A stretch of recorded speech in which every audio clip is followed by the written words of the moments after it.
അടുത്ത് അത് നോക്കല്ലേ. ഇതാവും ഉപ്പാവും. അതെല്ലാം ആവും മോനെ. ആദ്യം ഇതിങ്ങനെ വഴറ്റിയിട്ട് വേണം മുട്ടക്കറി ആക്കാൻ. നല്ല മഴയുണ്ടിലേക്ക് ചെറുങ്ങനെ മുറിക്കണം മോനെ, അല്ലെങ്കിൽ മുട്ടേൻ്റെ എഗ്ഗിൻ്റെ ഉള്ളിലേക്ക് ഉപ്പൊന്നും കയറില്ല. പിന്നെ മോനെ മുറിക്കാത്ത എഗ്ഗെണ്ണ വരും.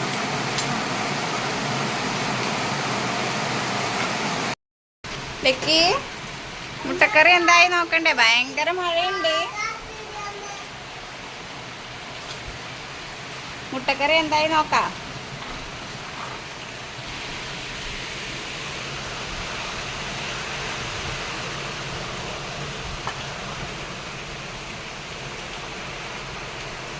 ലക്കി മുട്ടക്കറി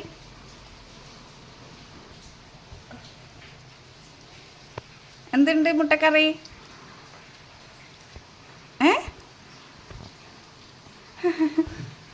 എടാ മാറ്റിക്കല്ലടാ, എന്നോട് പറയടാ. മുട്ടക്കറി എന്തുണ്ട് ലക്കി?